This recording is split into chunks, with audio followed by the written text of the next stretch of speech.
Hi there, I'm Lily, welcome back to my YouTube channel.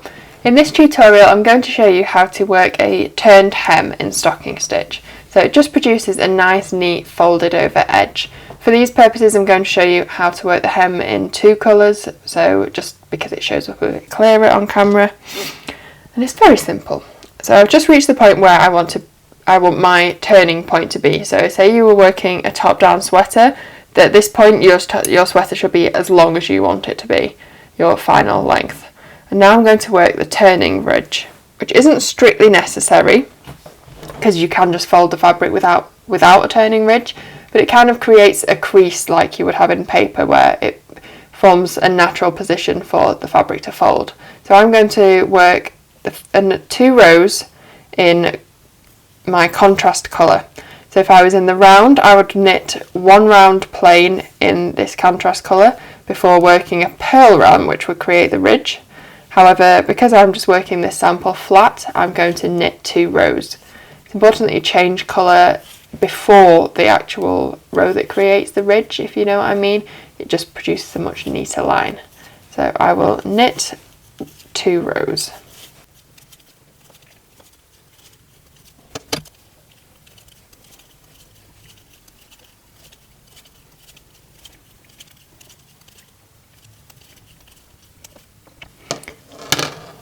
Okay, so I've just knit two rows. You can see the bumps here of the garter ridge. So this just creates a nice neat point at which to turn your fabric. This will be how the hem appears at the end. You can see just sort of that final ridge in the contrast colour. Obviously this could all be in one colour, but it's just easier for demonstration purposes. So now I'm going to knit, I haven't decided if I'm going to do 4 or 6 rows, however many rows you want your hem to be deep. And then I shall show you how to whip stitch up the hem in a second. I've just knit 4 rows in stocking stitch, which will make for a fairly shallow hem, but it's enough to demonstrate for these purposes. So working in stocking stitch with the right side exactly the same, I didn't have to flip it around or anything like that. And now comes the part where we're going to whip stitch up this hem, which you can actually knit up a hem, as in kind of similar to a 3-needle bind off. You can place the stitch on the needle and knit it together, but I find that can kind of cause the hem to want to flip up because you're creating a ridge on the inside then, and I like my hems to lie really flat, so I prefer whip stitching it, which does take a little more time, but I think it's worth it. So I'm going to sew using my yellow colour in this case because we don't want it to show through at all on this side. If you've obviously made everything in the same colour, then that's fine, and you just use your working yarn. You don't need to break yarn and get another new piece or anything. But I'm going to use this colour. So just thread my needle. This yarn is still attached to the ball, so I'm not going to cut that. So I worked 4 rows in stocking stitch here after my turning ridge. So it was knit 1 row, knit back to create the ridge, and then 4 rows in stocking stitch beginning with a knit. So our hem is 4 rows deep, meaning we need to sew it up to the 5th row. So when I turn this over, we have the ridge here that has 2 different colours to it, and reverse stocking stitch. So I'm going to count up 1, 2, 3, 4, 5 and find the 5th. Sorry. Counting the purl bumps, sometimes it's easier to count in not the very edge one because obviously your edge stitch is going to be a little bit gappy. So we'll count up here. 1, 2, 3, 4, 5. So this is the 5th one up from the bottom because we worked 4 rows. We need to attach it to the 5th. And now I just need to find the edge stitch. So just go along one to the side. It's kind of fiddly to find the edge. If you're working in the round, this will be a lot easier. There we go. I have the purl bump there. We want to attach this stitch to its equivalent on the other side basically. So we're always finding these purl bumps. This is a bump here. I'm going to pull my yarn through there just for this first one,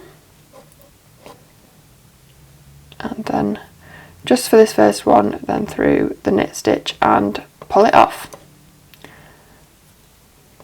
through that knit stitch. And now we're going to continue. You can do each individual motions going through the back then the front, however I find it easier to go through here and then straight into the pearl bump. Need to find where I was before. Which pearl bump did I catch? I caught this bump before, so I need to find the matching one, which is here for the next stitch. So I've got on my darning needle, I have the stitch from the needle and this stitch, and pull it through just in one action, and then the stitch can be pulled off. So we're sewing down live stitches here, so you want to be careful that you don't pull off any accidentally, because obviously then it will all unravel, but it makes for a more minimal edge where there isn't any ridges on the inside causing it to flip. So through the stitch, is this in focus? There we go. Through the stitch, through the bump. You may find it helpful if you may perhaps struggle to identify the correct pearl bump, making sure that you always track along the same row round whichever without kind of veering up and down. You may find it helpful to place markers along here as you go. So before beginning the hem, you may wish to go around counting up 1, 2, 3, 4, 5, place marker, and just placing a few markers around the circumference or along the distance of the hem that you're working, just so that you can check that you're on track. And if you get to that marker and you're above or below it, then you must have veered out of line somewhere. That can keep you on track. Going to carry on through the stitch, through the pearl bump, pull it through. You want to keep this also fairly loose, because if you pull in, then obviously it's going to kind of pucker your fabric. You can always tighten it up a little at the end if need be.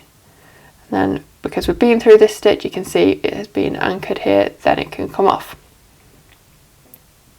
Stitch, bump, pull through and pull it off. I'll continue this way to the end of the row and then show you the finished item. I'm just at the end now, so my needle wants to fall out. I'm just going to let it fall because I've caught it here. I just need to find the very edge stitch. It's all curling up a little bit, so it's kind of fiddly. But if we open that out here, you see the pearl bump I went into on the previous stitch, so this right here is the pearl bump to catch this time. There we go, and then obviously you would weave your ends in. Actually, that's a good point. If you have any ends associated with this hem, so if this was a proper item, I would have these ends here that would need weaving in. Obviously, once you've folded it up, you've secured it and you can no longer access the wrong side. So I would weave in those ends before you do the hem. That's how it looks on the inside, and on the outside, because I did the whip stitching with the yellow yarn, there is no trace of it. You can just see the nice neat edging there. Turn it over, nice folded hem. I used the same needle size for both parts there, just because these are the needles that work best for my tutorials, to be honest. But in actual patterns, I would always recommend dropping at least 1, possibly 2 needle sizes for the inner hem, because obviously you're going to be fitting it inside a larger circumference. Generally these would be used on the hems of sweaters or something like that, where it's, you know, you have your circumference and you want the smaller one, the inside one, to be slightly smaller, so drop a needle size.